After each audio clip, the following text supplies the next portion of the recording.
And these women really be soaking up any type of doctrine, all right, or anything that they hear from any source, all right.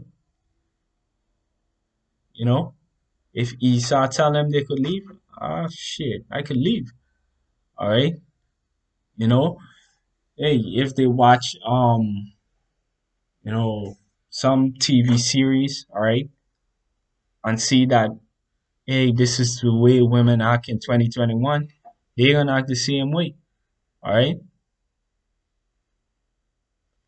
You know, but I want to jump up a little bit on this precept. Start at verse 7, Sirach 26 and verse 7. It says, an evil wife is a yoke shaken to and fro. He that had all of her is as though he all a scorpion. All right. Notice, hey, let me read it again. It says, a evil wife is a yoke shaken to and fro. And you just imagine them, all right? Imagine you have an iron yoke on your neck, all right, and it's being shaken to and fro, all right? That's a very uncomfortable situation, right? It says, he that had all of her is as though he all a scorpion, all right? So you all in her is of your own detriment. It's to your own detriment, all right? It says a drunken woman and a gatherer abroad causeth great anger, and she will not cover her own shame. All right. Hey, and there is a lot of these women in the workplaces. All right. Drunken off of what? Because they're not literally drunk. They're drunken with philosophies. All right. And ideas. All right. That are not necessarily a right. All right.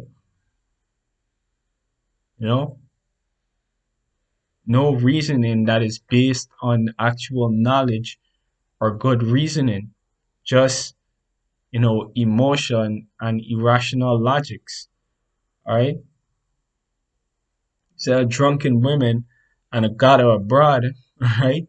You know, hey, just like the brother mentioned. All right. And every brother will know that, that's the so-called black woman in the workplace. She never at her station. All right. You know, she always gets a name for talk. All right. Like we say here, you know, you know, just always get something to talk about. All right. And it says, cause it great anger. All right. Yeah. Like, you see the brother, I'm sure the brother was angry in his spirit. All right. When the old situation went down, just like any brother that, that work in those type of, you know, situation. All right. You will know that it will hunger your spirit. All right. Like me. All right. When these women come around, all right, I really don't be paying too much attention because why? The spirit already showed me that they have an husband. All right. Now, I wouldn't get into a long conversation. All right. Just to for us to get to that point whereby now I basically feel you know to curse her ass out because she being wicked.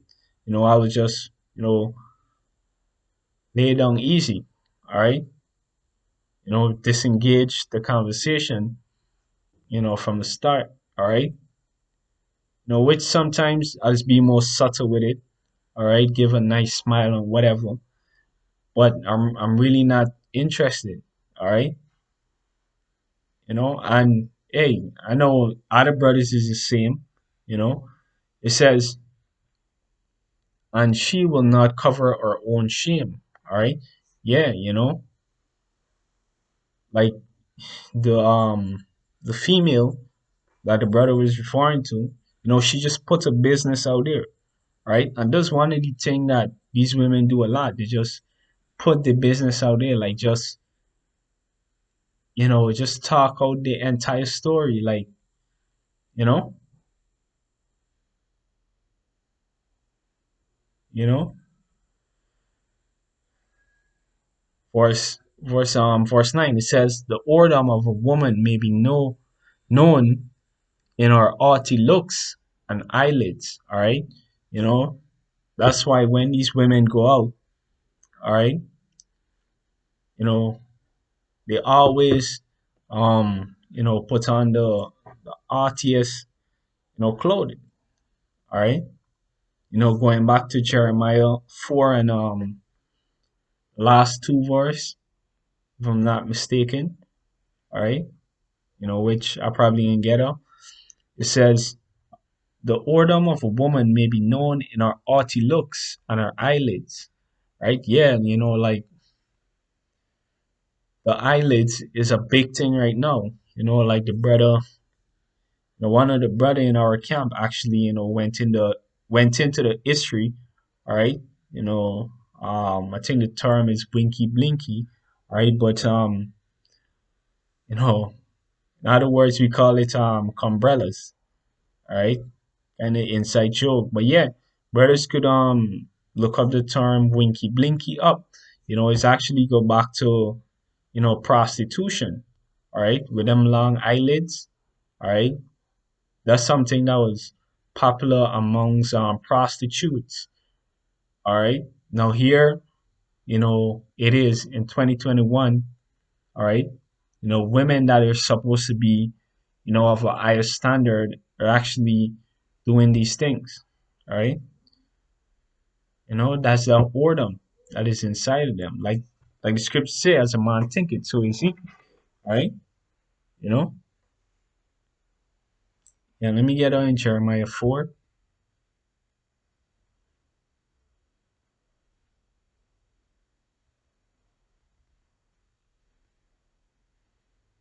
It's probably gonna be the last precept.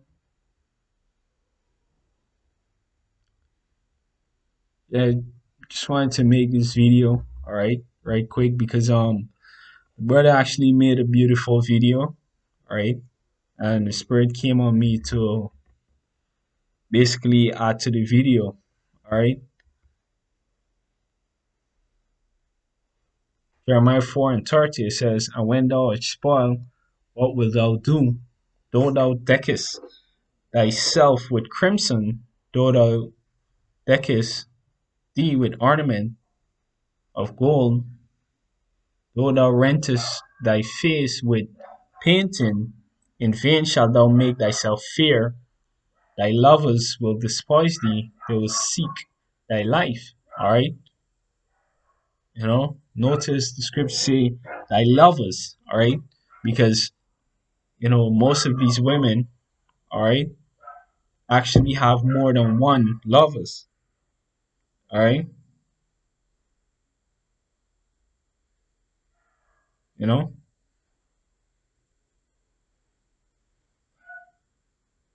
Alright, let me read it back from the top. It says, and though thou spoil, and when thou art spoiled, what wilt thou do? For though thou deckest thy face with crimson, alright, you put on your makeup or whatever, though thou deckest thyself with ornaments of gold, though thou rentest thy face with painting, alright, and that's one of the things about these women, um, when they're going to work, you know, that's actually the time that they, just put a lot into the appearance, like what is that all about, you know, you know, you're going to, well, how about you just go to work, all right, work, get paid, and go home to your husband, you know, how about that, all right? It says, though thou rentest thy face with painting, in vain shalt thou make thyself fair. Thy lovers will despise thee, they will seek thy life.